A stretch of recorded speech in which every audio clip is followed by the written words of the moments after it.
열왕기상 15장 1에서 15절 말씀입니다.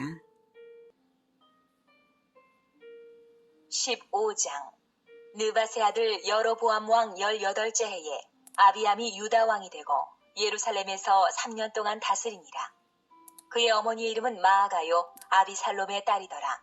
아비암이 그의 아버지가 이미 행한 모든 죄를 행하고 그의 마음이 그의 조상 다윗의 마음과 같지 아니하여 그의 하나님 여호와 앞에 온전하지 못하였으나 그의 하나님 여호와께서 다윗을 위하여 예루살렘에서 그에게 등불을 주시되 그의 아들을 세워 뒤를 잇게 하사 예루살렘을 견고하게 하셨으니 이는 다윗이 햇사람 우리아의 일 외에는 평생에 여호와 보시기에 정직하게 행하고 자기에게 명령하신 모든 일을 어기지 아니하였습니다.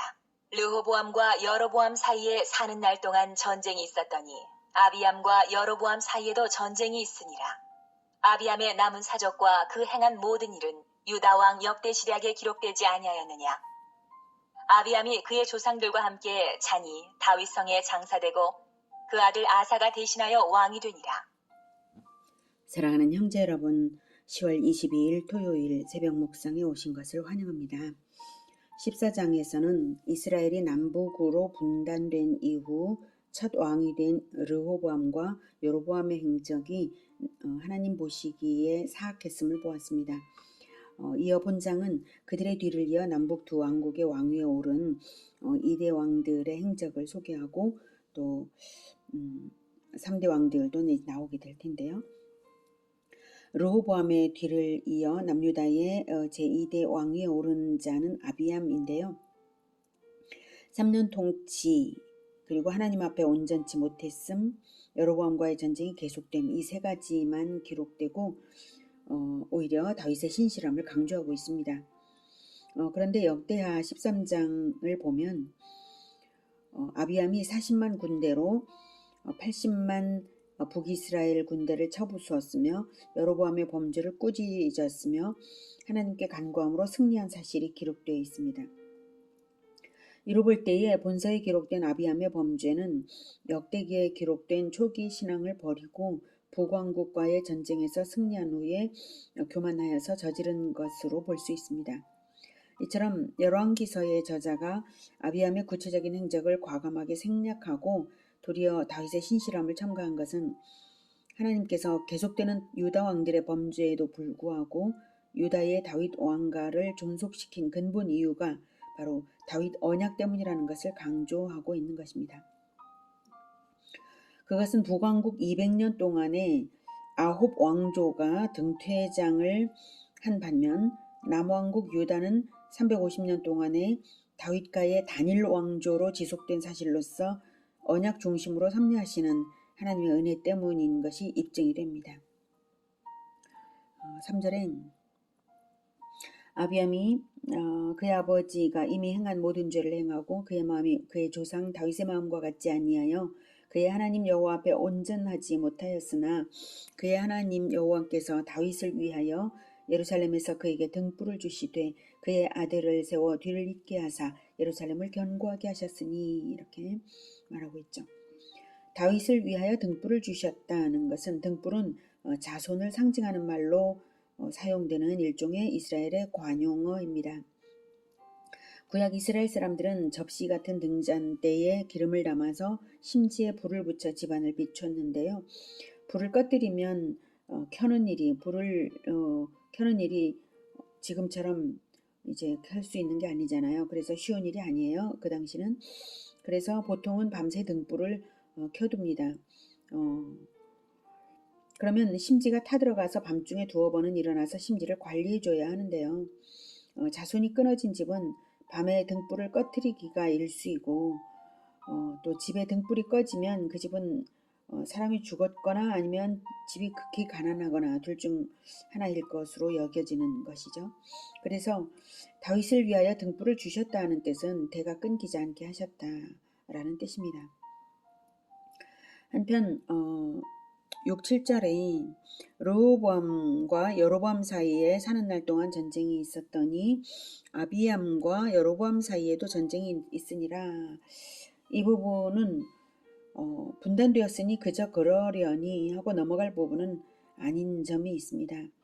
분단 직후 북이스라엘을 응징하려는 르호보암에게 하나님께서는 선지자를 보내셔서 전쟁을 중단시키신 사실이 있습니다. 그런데도 그 후에는 형제간의 전쟁은 발발하고 말았다는 사실입니다.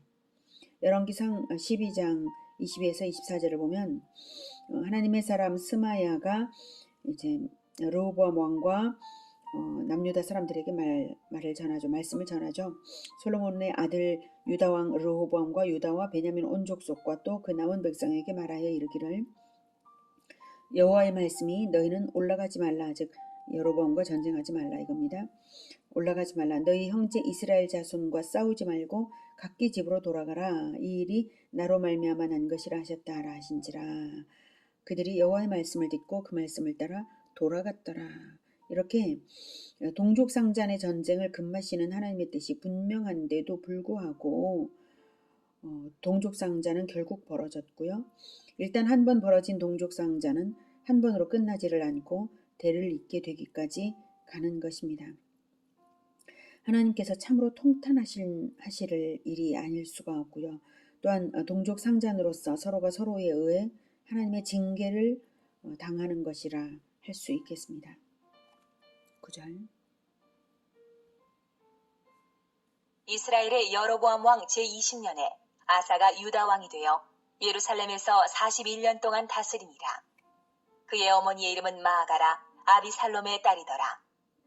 아사가 그의 조상 다윗같이 여호와 보시기에 정직하게 행하여 남색하는 자를 그 땅에서 쫓아내고 그의 조상들이 지은 모든 우상을 없애고 또 그의 어머니 마아가가 혐오스러운 아세라 상을 만들었으므로 태우의 위를 패하고 그 우상을 찍어 기드론 시내가에서 불살랐으나 다만 산당은 없애지 아니하니라. 그러나 아사의 마음이 일평생 여호와 앞에 온전하였으며 그가 그의 아버지가 성별한 것과 자기가 성별한 것을 여호와의 성전에 받들어 드렸으니 곧 은과 금과 그릇들이더라. 남유다의 제3대 왕 아사는 11절에 말하는 것처럼 여호와 보시기에 정직하게 행했고요. 그리고 여호와 앞에 온전했어요. 14절. 온전해서 과감한 종교개혁을 단행했습니다. 어머니라 할지라도 우상숭배를 하자 태후의 위를 패하기까지 사적인 온정에 얽매이지 않은 왕이었습니다.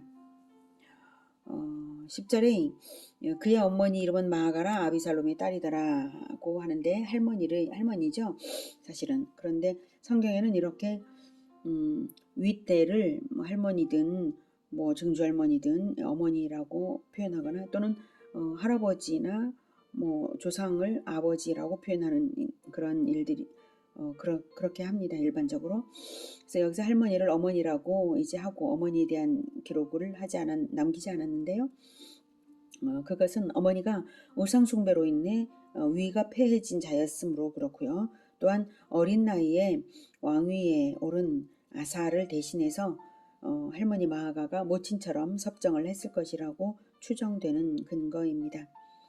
이렇듯 종교개혁을 단행한 왕이었지만 다만 우상숭배의 근원지랄 수 있는 산당을 모두 없애지는 않음으로써 이후 남유다 사람들에게 또다시 우상숭배의 빌미가 남아있게 한 점은 아쉬운 점입니다. 산당의 완전한 제거는 약 300년 후에 가서야 요시야 시대에 비로소 이루어집니다. 아사가 훌륭한 인물이긴 하였으나 결코 완전치는 못했다는 사실입니다. 그럼에도 불구하고 아사가 이만한 업적을 남긴 것은 오직 다윗과의 약속에 근거한 하나님의 은총 때문이었습니다.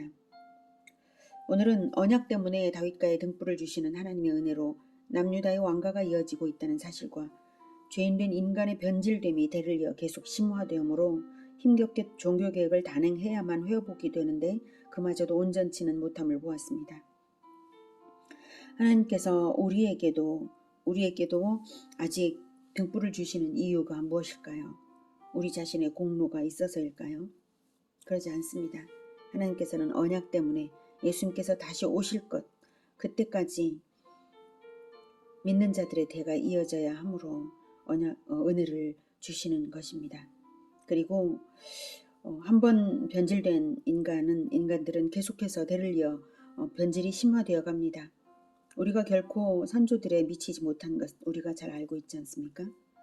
힘겹게 종교개혁을 단행해도 부족한데 종교개혁이 또 얼마나 어렵습니까?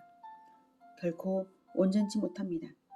선조들보다도 온전치 못하고 하나님의 기준에 한없이 미달된 우리들인 것입니다.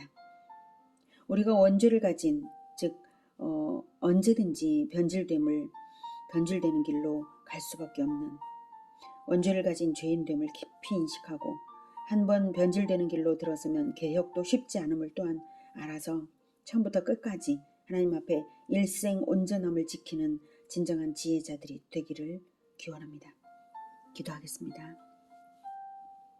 하나님, 우리는 죄인입니다. 그래서 언제든지 변질되는 방향으로 우리는 그렇게 가고 있습니다. 주님, 우리를 긍휼히 여겨 주시옵소서. 우리가 예수 그리스도의 생명을 날마다 받지 않는다면 우리는 변질되어 버리고 말 것입니다. 하나님 아버지, 불쌍히 여기셔서 우리에게 지혜를 주셔서 진정으로 세상 것에 현혹되지도 않고 분노에 마음이 빼앗기지도 않고 오직 하나님 앞에만 서고 하나님 앞에 온전할 수 있도록 주님 도와주시옵소서. 오직 예수 그리스도의 능력으로 성령께서 우리를 주장하심으로 그 일이 이루어지기를 간절히 원합니다. 우리 힘으로 될 수 없는 것이오니 주님, 우리를 예수 그리스도의 보혈로 날마다 깨끗하게 씻기시고 날마다 새롭게 하여 주시옵소서. 예수 그리스도 이름으로 기도드립니다. 아멘. 이어지는 시간은 개인 기도 시간입니다.